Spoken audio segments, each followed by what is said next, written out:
Hello friends, welcome to Honey GS academy. December 6th, 2025 daily current affairs with GS points. So మనకి ఈరోజు ముఖ్యంగా 3 economy articles వార్తల్లో ఉన్నాయి, ఒక డిఫెన్స్ ఆర్టికల్ వార్తల్లో ఉంది.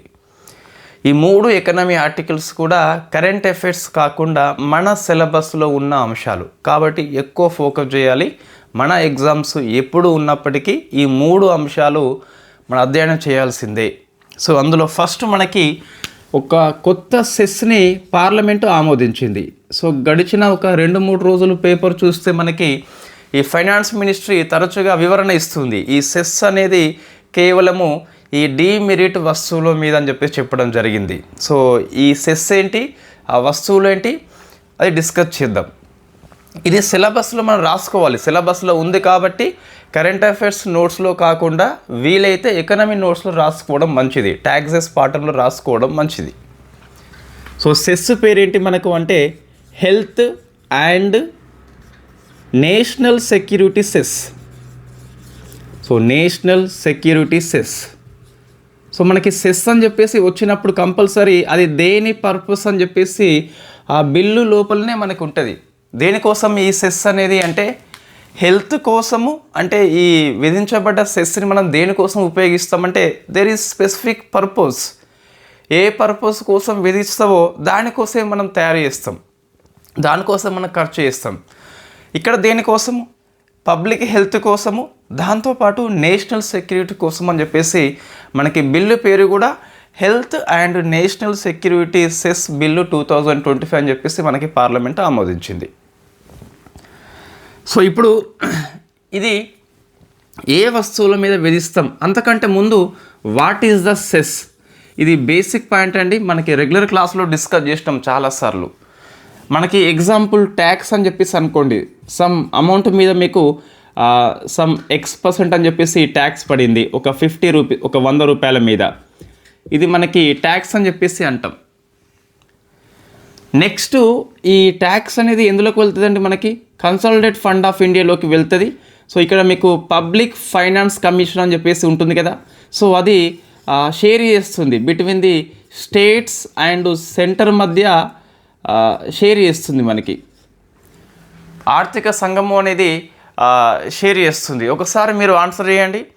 16వ ఆర్థిక సంఘం అనేది ఎప్పుడు నియమించబడింది, ఎప్పుడు నివేదిక ఇచ్చింది, దాని సిఫార్సులు ఏ కాలంలో అమల్లో ఉంటాయని చెప్పేసి 3 క్వశ్చన్స్ ప్రశ్నలు వస్తాయండి.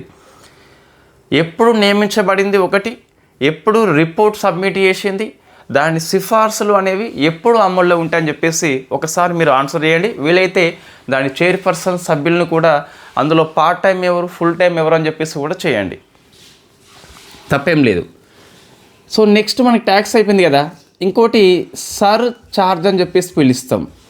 ఇదేంటి అంటే మనకి ట్యాక్స్ అండ్ ట్యాక్స్, నీకు 100 రూపాయల సంపాదన మీద సమ్ X% ట్యాక్స్ పడింది కదా, ఆ ట్యాక్స్ అమౌంట్ ఏదైతే ఉందో, ఫర్ ఎగ్జాంపుల్ 10% అనుకుంటే మనకి 10 రూపీస్ పడతాయి కదా, ఈ 10 రూపీస్ మీద మనకు ట్యాక్స్ విధిస్తాం. మనం దాన్ని సర్చార్జ్గా పిలుస్తాం. ఏమంటున్నా అంటే దీన్ని ట్యాక్స్ ఆన్ ట్యాక్స్గా పిలవచ్చు, దీన్ని సర్చార్జ్ని. ఇది ఎక్కడిది, మీకు ఈ 100 రూపాయల మీద X% అనేది ట్యాక్స్ కదా, X% అనేది ఎంత వస్తుందో దాని మీద ట్యాక్స్ విధిస్తుంది, మనం సర్చార్జ్గా పిలుస్తాం. నెక్స్ట్ మన క్లాసు సెస్ అని చెప్పేసి ఉంది. ఈ సర్చార్జ్ అనేది కూడా కన్సాలిడేట్ ఫండ్ ఆఫ్ ఇండియాలోకి వెళ్తుంది. బట్ దీన్ని యూనియన్ గవర్నమెంట్ ఆఫ్ ఇండియా అనేది స్టేట్స్తోని షేర్ చేసుకోదు, వాళ్ళే వాడుకుంటారు. దేనికోసం వాడుకుంటారు, వాళ్ళ ఇష్టం, విధించింది వాళ్ళే, వాడుకోవడం వాళ్ళే. దేనికోసం అని చెప్పేసి అక్కడ మీకు స్పష్టంగా పేర్కొనరు, వాళ్ళ ఇష్టం, అది ఎనీ పర్పస్ వాడుకోవచ్చు. ఈ సెస్ అంటేనేమో మనకి ఈ ట్యాక్స్ పడ్డది కదా, ఈ ట్యాక్స్ ప్లస్ ఇది కూడా ఈ సర్చార్జు. సో దీని మీద మనకి ట్యాక్స్ అండి. సో దీని మీద మనకు సమ్ ఎంత అమౌంట్ ఉంటుందో ఆ అమౌంట్ మీద సమ్ మీకు శాతాల్లో ఉంటుంది మొత్తం ఎంత అని చెప్పేసి, that is called cess. But ఇది స్పెసిఫిక్ పర్పస్ మాత్రం మనం వినియోగిస్తాం. సో దేనికోసం విధించబడిందో దానికోసమే. ఇది ఫస్ట్ మనకి డిఫాల్ట్గా, నేను చెప్పేది జాగ్రత్తగా వినండి, it is correct, public accounts of ఇండియాలోకి వెళ్ళిపోతుంది. అక్కడి నుంచి సిఎఫ్ఐలోకి వెళ్తుంది. ఇది నేరుగా సిఎఫ్ఐలోకి వెళ్ళదు. ఫైనల్లీ సిఎఫ్ఐలోకి వెళ్ళినప్పటికి కూడా ఫస్ట్ మీకు డిఫాల్ట్గా ఈ సెస్ అనేది పబ్లిక్ అకౌంట్స్లోకి వెళ్ళినాకనే సిఎఫ్ఐలోకి వెళ్తుంది. సో దీన్ని కూడా యూనియన్ గవర్నమెంట్ ఆఫ్ ఇండియా అనేది స్టేట్స్తోని షేర్ చేసుకోదు. అందుకే మీకు తరచుగా ఈ కేరళ లాంటి ప్రభుత్వాలు ఈ ఫెడరలిజం అనే కాన్సెప్ట్కి ఈ సర్ఛార్జ్ అండ్ సెస్సులు విరుద్ధం అని చెప్పేసి మనకి విమర్శలు చేస్తూ ఉంటారు సీఎంలు, పశ్చిమ బెంగాల్ సీఎంలు. ఎందుకు అంటే నువ్వు ట్యాక్స్ విధిస్తే స్టేట్స్తో షేర్ చేసుకోవాల్సిందే, పబ్లిక్ ఫైనాన్స్ యొక్క లిమిట్స్లోనికి వస్తుంది, అది సిఫార్సు చేస్తుంది. ఈ సర్ఛార్జ్ని సెస్ని ఆర్థిక సంఘం సిఫార్సు చేయదు, between the India and states మధ్య చేయదని చెప్పేసి గుర్తుపెట్టుకోండి.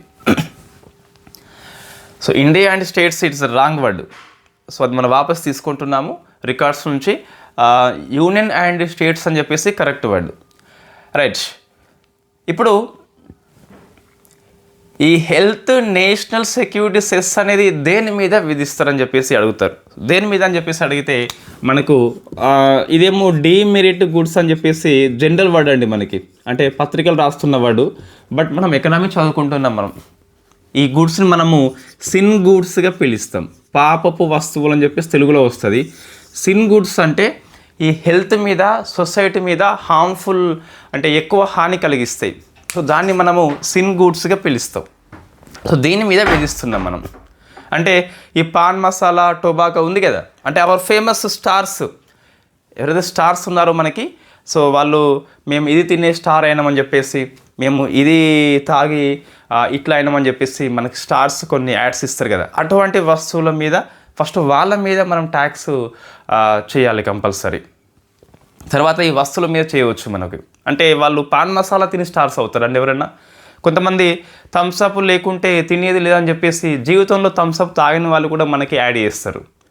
సో అవన్నీ అంటే కొంతమంది స్టార్స్ని గుడ్డిగా అనుకరిస్తారు, వాళ్ళకి చాలా ఇబ్బంది. సో మా స్టార్ తాగిండు నేను తాగుతా అని చెప్పేసి కాన్సెప్ట్తో కొంతమంది బతుకుతారు, వాళ్ళకి ఇబ్బంది అవుతుంది. అంటే వీళ్ళు కొంచెం రిస్ట్రిక్షన్స్ పెట్టుకోవాలి ఎటువంటి ఉత్పత్తులకి ప్రచారం చేయాలని చెప్పేసి. సరే, ఇక్కడ మనకి సిన్ గూడ్స్ అని చెప్పేసి పిలుస్తామండి. సో అది గుర్తుపెట్టుకోండి. సో ఇక్కడ మామూలుగా మనకు కొన్ని కీ కాన్సెప్ట్ మనకి ఎగ్జామ్ పాయింట్ ఆఫ్ వ్యూలో వస్తాయండి. అంటే నేను ఫైనాన్స్ మినిస్ట్రీ యొక్క స్టేట్మెంటు పార్లమెంట్లో ప్రకటించింది కాబట్టి అది అధికారిక వాక్యాలని చెప్పేసి మనం తీసుకోవచ్చు. దీని ప్రకారం చూస్తే ఫస్ట్ది జనరల్లీ సెస్లో వచ్చిన ఆదాయం ఏదైతే ఉందో దేనికోసం ఉపయోగిస్తారు, దేనికోసం విధించారు దానికోసం ఉపయోగిస్తారు. ఇది కరెక్టే. దేనికోసం, ఒకటి హెల్త్ కోసం ఉపయోగిస్తారు అండ్ నేషనల్ సెక్యూరిటీ కోసం కూడా ఉపయోగిస్తారు. సో మనకి ఇక్కడ ఎటువంటి ఇబ్బంది లేదు. సెకండ్ పాయింట్ ఏమన్నారు అంటే, మేము ఈ సెస్ యొక్క ఆదాయాన్ని ఈ హెల్త్ అవేర్నెస్ ప్రోగ్రామ్స్ విషయంలో స్టేట్స్తోని కూడా షేర్ చేసుకుంటామట. అరే ఇది కొంచెం మనకి విరుద్ధము. ఇన్ఫ్యాక్ట్ మన ఎకనామీ తెలుసు మనకి కొంచెం. సో సబ్జెక్టు మనకి ఎగ్జామ్స్ పాయింట్ ఆఫ్ వ్యూలో తెలుసు కంపల్సరీ. సో ఏంటి అంటే రాష్ట్రాలతో పంచుకుంటామని చెప్పడం జరిగింది. ఇది జస్ట్ మరి మీకు బిల్లులో నేను మొత్తం వెతికినా మీకు ఎక్కడ కనిపించలేదు. మనకి పిఆర్ఎస్ వెబ్సైట్ వెరీ ఫేమస్ కదా బిల్లు విషయం లోపల, ఇది కనిపించలేదు మనకి. బట్ అధికారిక వాక్యాలని చెప్పడం జరిగింది కాబట్టి మనం తీసుకుంటున్నాం, నోట్స్లో రాస్తున్నాము. బట్ సెస్ అనేది మీకు యూపీఎస్సీ, ఏపీపీఎస్సీ, టీజీపీఎస్సీ, ఎస్ఐపీఎస్సీ ఎక్కడ వచ్చినా కూడా రాష్ట్రాలతో పంచుకోనబడదు. స్పెసిఫిక్గా హెల్త్ ఇది కనుక అడిగినట్లయితే రాష్ట్రాలతో పంచుకుంటుంది ఆప్షన్ ఉంటే ఇట్ ఈస్ కరెక్ట్ అండి. మనకి ఇదొకటి గుర్తుపెట్టుకోవాలి. సెస్ సాధారణంగా పంచుకోనబడదు, ఈ సెస్ మాత్రం పంచుకుంటున్నాం. ఈ సెస్కి ఎందుకు మినహాయింపు అంటే మనకు మంత్రి గారే చెప్పారు. సో అంతకంటే పెద్దవాళ్ళు అయితే మనకి ఏవి లేరు కాబట్టి మనం తీసుకోవచ్చండి. నెక్స్ట్, ఇది జిఎస్టీకి సంబంధం లేదు. ఆల్రెడీ పాన్ మసాలా మీద మీకు జిఎస్టీ ఉంది, కంపెన్సేషన్ సెస్ అని చెప్పేసి కూడా ఉంది. అంటే ఈ జిఎస్టీ అమలు చేస్తున్నప్పుడు కొన్ని రాష్ట్రాలు నష్టపోతాయి కదా, ఆ నష్టపోయిన ఆదాయాన్ని భర్తీ ఇద్దామని చెప్పేసి ఈ కంపెన్సేషన్ సెస్ అని చెప్పేసి తీసుకొచ్చారు. 2026 మార్చ్ 31 వరకు అమల్లో ఉంటుంది అది మనకు. సో ఈ పాన్ మసాలా మీద, సిన్ గూడ్స్ మీద జిఎస్టీ ఉంది, సెస్ ఉంది ఆల్రెడీ. సో అయినప్పటికీ దానికి ఈ సెస్కి సంబంధం లేదు. సో అది గుర్తుపెట్టుకోవాలి మనకి. అంటే జిఎస్టీకి ఎటువంటి ప్రభావితం అవుతుందా అంటే కాదు అని చెప్పాలి. Already there is a GST, yes GST ఉంది. There is a compensation cess, ఇవి ఉన్నప్పటికీ ఇది అదనపు సెస్సే తప్పితే ఈ జిఎస్టీకి ఎటువంటి ప్రభావితం కాదు. నెక్స్ట్, ఈ సిన్ గూడ్స్ ఏవైతే ఉన్నాయో ఎవరు వినియోగిస్తున్నారో, సో వినియోగం ఆధారంగా మేము ఈ సెస్ని విధించడం లేదు. వినియోగం ఆధారంగా మనం విధిస్తలేము. దేని ఆధారంగా మనకి ఉత్పత్తి కర్మాగారం ఏదైతే ఉందో, తయారీ యూనిట్స్ ఏవైతే ఉన్నాయో, మ్యానుఫ్యాక్చరింగ్ యూనిట్స్ ఏవైతే ఉన్నాయో వాటి సామర్థ్యం బట్టి మేము విధిస్తామండి. ఏమంటున్నాం మేము? వినియోగం ఆధారంగా కాదు. సో జిఎస్టీ మీకు వినియోగం ఆధారంగా వస్తుంది, బట్ ఇది వినియోగం ఆధారంగా, ఉత్పత్తి ఆధారంగా మేము విధిస్తున్నామని చెప్పేసి చెప్పడం జరిగింది. వెంటనే ప్రతిపక్షాలు అందుకున్నాయి. ఇక్కడ మీకు ఎంఎస్ఎంఈ సెక్టార్స్ లాంటివి ఏవైతే ఉన్నాయో అవి చిన్న చిన్న యూనిట్స్, అవి మీరు ఉత్పత్తి ఆధారంగా విధిస్తే వాటి మీద ట్యాక్స్ పడుతుంది కదా అని చెప్పేసి విమర్శ చేస్తున్నారు. దానికి మన మినిస్ట్రీ ఏమంటుంది, ఇవి సిన్ గూడ్స్ మాత్రమే, అంటే మీ డైలీ యూజ్ ఐటమ్స్ కావని చెప్పి చెప్పడం జరిగింది. ఎంఎస్ఎంఈల మీద భారం పడకుండా చూస్తామని చెప్పి చెప్పడం జరిగింది. అది మనకి ఎగ్జామ్ పాయింట్ ఆఫ్ వ్యూలో అవసరం లేకపోయినా ఇవి 2 పాయింట్స్ బుల్లెట్ పాయింట్ అండి. ఏంటి? స్టేట్స్తో షేర్ చేసుకుంటుంది ఒకటి, జిఎస్టీకి ప్రభావితం అవుతుందా అంటే కాదు అని చెప్పాలి. ఇంకోటి, వినియోగం ఆధారంగా కాకుండా సామర్థ్యం ఆధారంగా తయారీ యూనిట్స్ మీద విధిస్తున్నామని చెప్పి చెప్పడం జరిగింది. కరెంట్ అఫైర్స్ కాదు ఇవి, కంపల్సరీ మీ సిలబస్లో రాసుకోవాల్సిందే. ఎందుకంటే మామూలు సెస్తో కంపేర్ చేస్తే ఈ సెస్ కంప్లీట్గా విభిన్నంగా ఉంది, మనకి విభిన్నంగా ఉంది కాబట్టి మనం రాసుకోవాల్సిందే. సో నెక్స్ట్ మనకు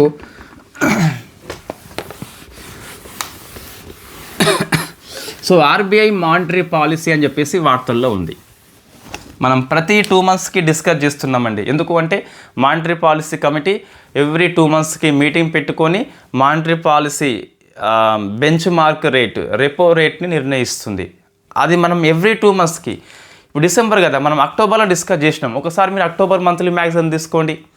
మనం అంతకుముందు ఆగస్టులో డిస్కస్ చేసినాం. ఒకసారి చూడండి, కావాలంటే జూన్లో డిస్కస్ చేసినాం మనము. అంటే ఎవ్రీ 2 monthsకి వస్తుందండి. ఏమైనా అప్డేట్స్ వస్తే చెప్దాం, లేకుంటే అది అట్లనే చదువుకోవచ్చు మనకి.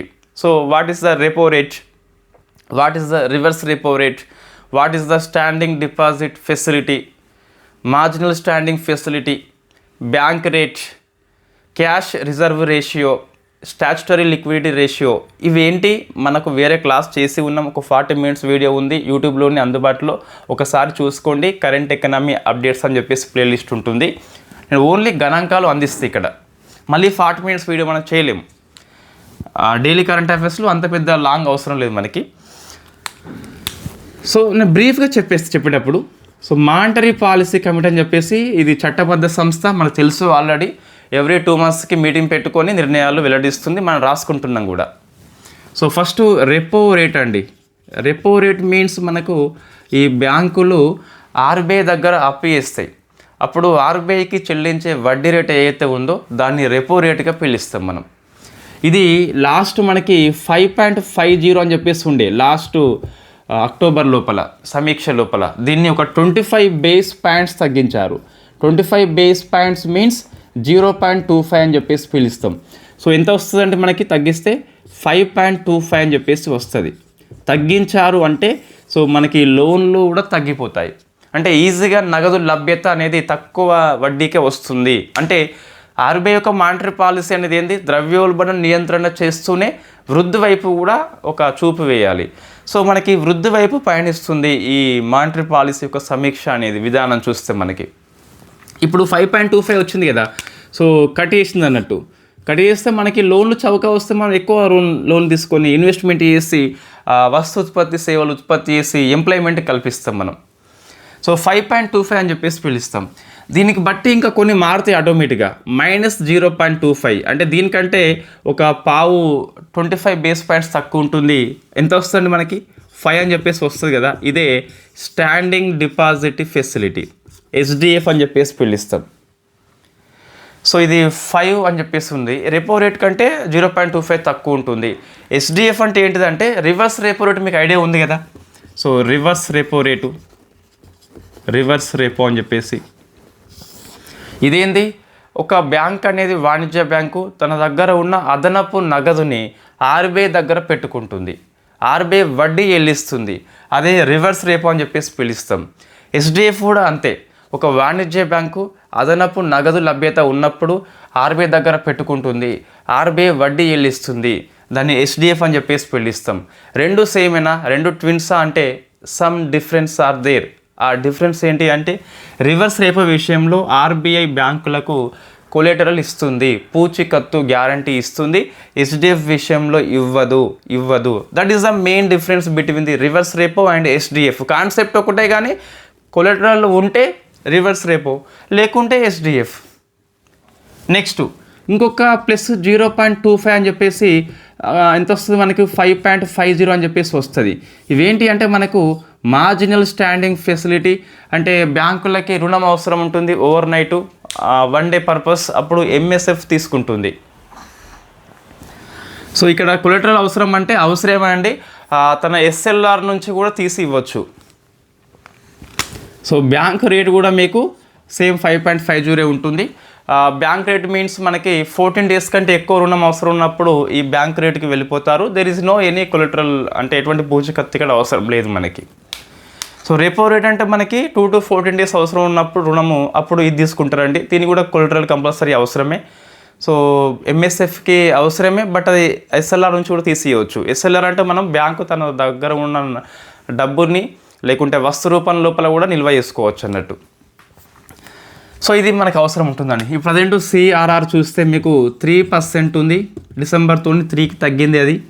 సో ఎస్ఎల్ఆర్ చూస్తే మీకు ఎప్పటి నుంచో 18 అని చెప్పేసి ఉన్నది. రివర్స్ రేపో చూస్తే 3.35 అని చెప్పేసి ఎప్పటి నుంచో ఉంది, అది మనకి ఎప్పుడు మార్చలేదు. సో ఇంకా మానిటరీ పాలసీ కమిటీలో ఉన్న అంశాలు ఏంటి అంటే సో వృద్ధి రేటు ఎంత, ఇది గుర్తుపెట్టుకోవాలి కంపల్సరీ. మార్పులు వచ్చినాయి.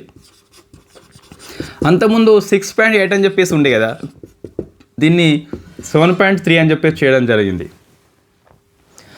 నెక్స్ట్ ఇన్ఫ్లేషన్ చెప్పేది 25-26 ఇయర్ మొత్తానికి.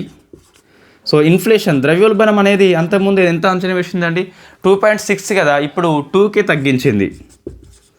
సో ఇవి రెండు మనం గుర్తుపెట్టుకోవాలి, ఆర్బీఐ కాబట్టి గుర్తుపెట్టుకోవాలి. ఈ ఫిచ్ రేటింగ్స్, నోమురా రేటింగ్స్ అటువంటి అడగరు, S&P రేటింగ్స్ అడగరు. ఈ ఆర్బీఐ యొక్క వృద్ధి రేటు అడుగుతారు కంపల్సరీ, ఇది గుర్తుపెట్టుకోవాలి. ఇది మానిటరీ పాలసీ కమిటీ యొక్క రివ్యూ అండి.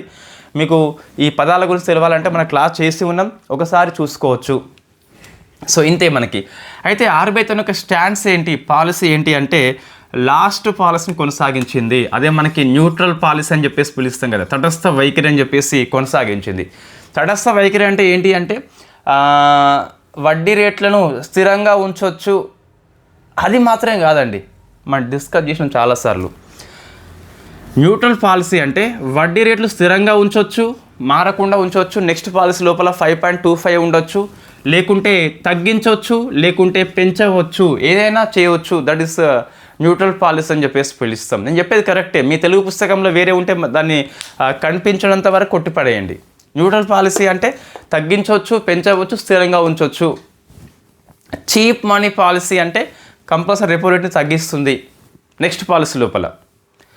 హాట్ మనీ పాలసీ లేకుంటే hard money policy, tight money policy అని చెప్పేసి అన్నప్పుడు సో రెపో రేట్ని కంపల్సరీ పెంచుతుంది. రెపో రేటు తగ్గిస్తే పెంచితే ఏమవుతుందండి, తగ్గిస్తే కనుక వడ్డీ రేట్లు తగ్గిపోతే మనకి ఈజీగా నగదు లభ్యత ఎక్కువ పెరుగుతుంది. రెపో రేటు పెంచితే నగదు లభ్యత కష్టం అవుతుంది మనకి. అందుకే cheap money policy, hard money policy అని చెప్పేసి పిలుస్తాం. రైట్. నెక్స్ట్ ఆర్బీఐ అనేది ఒక 2 చర్యలు ప్రకటించిందండి ఇక్కడే మనకు. దీనికోసం ఈ మానిటరీ పాలసీ కమిటీ మీటింగ్ లోపలనే ఇప్పుడు మనకు డాలర్ వాల్యూ అనేది 90 రూపీస్ బెంచ్ మార్క్ క్రాస్ అయింది. ఇది ఫస్ట్ టైం మనకి ఇది రూపాయి వచ్చేసి అత్యంత బలహీనం అయిపోయింది. మనం డిస్కస్ చేసినాము ఎందుకు అని చెప్పేసి, కారణాలు, ఒకటి చర్యలు ఏం తీసుకోవాలని చెప్పేసి, నెక్స్ట్ ఎవరు ఏం తీసుకోవాలని చెప్పేసి డిస్కస్ చేసినాక మనము. సో అందులో ఒకటి మనకు ఈ డాలర్ రూపీ మనం డిస్కస్ చేసినాం already. Dollar rupee swap agreement అని చెప్పేసి పిలుస్తాం. మనం కరెన్సీ స్వాప్ అని చెప్పేసి అన్నాం కదా, ఆర్బీఐ తీసుకుంటుందని చెప్పేసి తీసుకుంది ఆర్బీఐ. సో ఎకనామీ విషయంలో మనము కరెంట్ అప్డేట్స్, స్టాటిక్ పోర్షన్ని మిళితం చేస్తూ అందుకే క్లాస్ చేయడం జరుగుతుంది. సో కరెన్సీ స్వాప్ అగ్రిమెంట్ అని ఎందుకు చేస్తామంటే మనం రూపాయి బలహీనంగా ఉంది, సో డాలర్స్కి డిమాండ్ ఉంది కాబట్టి సో ఇది చేస్తాం. దీంట్లో 3 years గాను ఒప్పందం చేసుకోవడం జరిగింది బిట్వీన్ ది ఫారిన్ బ్యాంక్స్. మన బ్యాంకు ఆర్బీఐ కాదు ఈసారి. సో మన దేశీయ బ్యాంకులు చేసుకోవడం జరిగింది. ఒకసారి మీరు కావాలంటే ఎకనామిక్ కోర్స్ తీసుకున్న వాళ్ళు బ్యాక్ వెళ్ళండి, మనం డిస్కస్ చేసినాం. ఈ కరెన్సీ స్వాప్ అనేది బిట్వీన్ ది డొమెస్టిక్ లెవెల్లో ఉంటుంది. మన వాణిజ్య బ్యాంకులు ఆర్బీఐ, కొన్నిసార్లు ఫారిన్ బ్యాంకులు మన ఆర్బీఐ అని చెప్పేసి పిలుస్తాం. సో డాలర్కి డిమాండ్ ఏర్పడ్డప్పుడు ఇది చేస్తారు జనరల్గా. ఇప్పుడు ఏంటి, డాలరు అండ్ రూపీలోకి మనం చేసుకుంటున్నాం ఇప్పుడు. సో ఏంటి మనకు అంటే కాన్సెప్ట్ ఇక్కడ, సో ఆర్బీఐ అనేది, సో ఆర్బీఐ అండ్ ఎస్బీఐ తీసుకోండి వాణిజ్య బ్యాంకు. ఈ ఎస్బీఐ ఆర్బీఐకి ఏమో డాలర్స్ ఇప్పుడు ఇస్తుంది, ఆర్బీఐ దానికి సమానమైన రూపాయలు ఇస్తుంది. సో ఇది 3 years అగ్రిమెంట్, అంటే 3 ఏళ్ళు అయినాక తిరిగి ఈ డాలర్స్ని ఎస్బీఐకి ఇచ్చేస్తుంది అన్నట్టు. దాన్నే మనం కరెన్సీ స్వాప్ అంటాం. స్వాప్ అంటే మార్పిడి, అంటే రూపాయలు ఇచ్చేసి డాలర్స్కి మార్చుకుంది కదా, మళ్ళీ డాలర్స్ని 3 years అయినాక వాళ్ళ బ్యాంకు వాళ్ళకి ఇచ్చేస్తుంది. ఎందుకు అంటే డాలర్స్ ఇప్పుడు డిమాండ్ బాగా ఉంది. Why? Because foreign portfolio investors వెనక్కి తీసుకుంటున్నారు. డాలర్ మరింత బలపడకుండా ఈ ఆర్బీఐ సేకరించి మార్కెట్లోకి విక్రయిస్తుంది. దీని ఫలితంగా ఏమవుతుంది, డాలర్స్ లభ్యత పెరిగి డాలర్స్ యొక్క డిమాండ్ పడిపోయి రూపాయి కొంత స్ట్రెంగ్త్ అవుతుంది అనే కాన్సెప్ట్లు ఇది తీసుకొచ్చింది.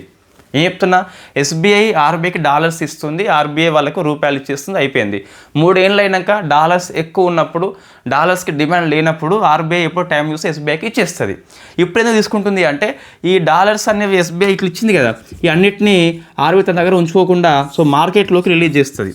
చేస్తే ఏమవుతుంది అంటే మనకు సో డాలర్స్ యొక్క లభ్యత పెరిగిపోయి ఎక్కువ మనకి లభ్యత ఉంది అంటే డిమాండ్ ఆటోమేటిక్గా ఏమవుతుంది మనకి, సో పడిపోతుంది. సో దాన్ని దృష్టిలో పెట్టుకొని ఈ చర్య తీసుకుంది. ఇట్ ఈస్ కరెక్ట్ మనకు. ఎస్, ఐ అప్రిసియేట్ ఆర్బీఐ, మంచి తొందర రెస్పాండ్ అయింది. సెకండ్ చర్య కూడా ఏమన్నది అంటే ఓపెన్ మార్కెట్ ఆపరేషన్స్లో 1 trillion, సో 1 trillion రూపాయలు, 1 trillion రూపాయలు కొనుగోలు చేస్తుందట. సో కొనుగోలు చేస్తుంది, కొనుగోలు అంటే జీసెక్లను కొనుగోలు చేస్తుంది. ఓపెన్ మార్కెట్ ఆపరేషన్స్ అనేది ఆర్బీఐ మానిటరీ పాలసీలో అంతర్భాగం. దీనిలో భాగంగా జీసెక్స్ని అమ్మడం కొనడం చేస్తుంది. ఇప్పుడు జీసెక్ని ఏమంటున్నా, గవర్నమెంట్ సెక్యూరిటీ అని చెప్పేసి సో కొంటుంది, జీసెక్లను కొంటుంది. జీసెక్ అంటే ఒక ప్రామిసరీ నోట్ అండి. సో ఇన్ఫ్యాక్ట్ నా దగ్గర ఉందనుకోండి, సరే బ్యాంకులు ఇవి నాదేనొద్దు, ఇక్కడ బ్యాంకులు, ఇది ఆర్బీఐ. సో ఆర్బీఐ జీసెక్లను కొన్నది, వీళ్ళకేమో రూపాయలు ఇస్తుంది. ఎన్ని 1 trillion విలువైన జీసెక్లు కొనుగోలు చేసింది. దీని ద్వారా ఏమవుతుందంటే సో బ్యాంకుల దగ్గర నగదు లభ్యత మరింత పెరుగుతుంది. లిక్విడిటీ బూస్ట్ అని చెప్పేసి అంటాం దీన్ని. సో మరి దీనివల్ల రూపాయి విలువ ప్రభావితం అవుతుందంటే చెప్పలేము మనకి. వాస్తవంగా రూపాయి విలువ ఇంకా బలహీనం అవుతుంది జీసెక్లు కొనుగోలు చేసినప్పుడు. ఎందుకు అంటే ఇది మంచిగా వినండి చెప్పేది మీరు, ఇది కరెంట్ అఫైర్స్ మర్చిపోండి. రూపాయి విలువ బలోపేతకం కోసం ఆర్బీఐ జీసెక్లు కొంటుందా అమ్ముతుందా ప్రశ్న వచ్చినప్పుడు, సో ఇప్పుడు జీసెక్ అంటే మనకు ఒక ప్రామిసరీ నోట్ అండి, ప్రామిసరీ నోట్, ఇది ఒక ప్రామిసరీ నోటు మనకు, ఇది ఆర్బీఐ. ఇప్పుడు నేను జీసెక్లని సో ఎస్బీఐ అని చెప్పేసి అనుకోండి.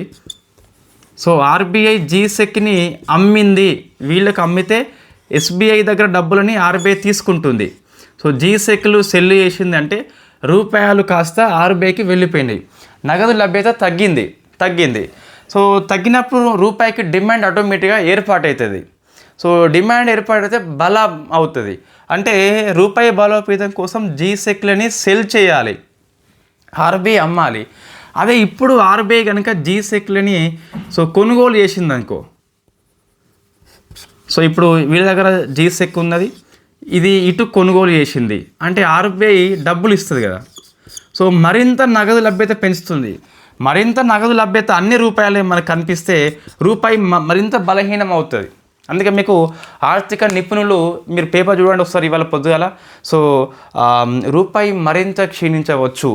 ఈ rupee swap agreement okay fine, but ఇదేంటి మనకు వాస్తవంగా ఇక్కడ రూపాయలు ఇవ్వదండి, ఇస్తా అని చెప్పేసి అంటది కానీ రూపాయలు ఇవ్వదు. అందుకే మనకు మార్చుకుంటున్నాం రూపాయల్లోకి. 3 years అయినాక మళ్ళీ డాలర్స్ని వాళ్ళకి ఇస్తామని చెప్పేసి ఒక హామీ ఉంటుంది. అంతే, ఇక్కడ హామీ మాత్రం. ఇక్కడ ఏంటి మనకు, సో ఈ జీసెక్లను కొనుగోలు చేసి ఈ నగదు లభ్యత మరింత ఆర్థిక వ్యవస్థలోకి కుమ్మరిస్తుంది. ఎంత నగదు లభ్యత కుమ్మరిస్తే రూపాయి అంత బలహీనం అవుతుంది. ఇంకా సార్ లిక్విడిటీ అనేది బూస్ట్ అవుతుంది, బ్యాంకుల దగ్గర డబ్బులు ఎక్కువ ఉంటాయి, ఎక్కువ రుణాలు ఇవ్వచ్చు, అది వేరే పాయింట్ ఆఫ్ వ్యూ. ఓకే, ఆర్థిక వృద్ధికి తోడ్పాటు అవుతుంది, అది ఓకే, అది కరెక్టే. బట్ నేను చెప్పేది ఇక్కడ రూపాయి పాయింట్ ఆఫ్ వ్యూలో జీసెక్లు కొనుగోలు చేసినప్పుడు మరింత బలహీనం అవుతుంది. రూపాయలు జీసెక్లు అమ్మినప్పుడు రూపాయి స్ట్రెంగ్తెన్ అవుతుంది.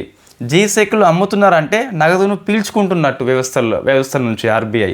జీసెక్లు కొనుగోలు చేస్తుందంటే ట్రాన్స్ఫర్ నోట్ తీసుకొని డబ్బులు ఇంకా ఇస్తుంది.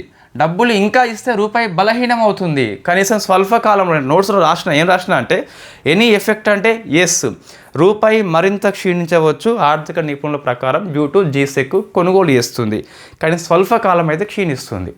ఇప్పటికిప్పుడు ఇంకా క్షీణిస్తుంది. వై? బికాస్ జీసెక్లు కొనుగోలు చేస్తారు, ఎవరన్నా అమ్ముతారు. కానీ మీరు కావాలంటే మీరు యూపీఎస్సీ ఒక పీవైక్యూ అని చెప్పేసి కొట్టండి, వస్తుంది. ఇది జీసెక్లని అమ్ముతుంది మనకు. అట్లా రాకపోయినా మీకు ఏఐలో కూడా వస్తుంది.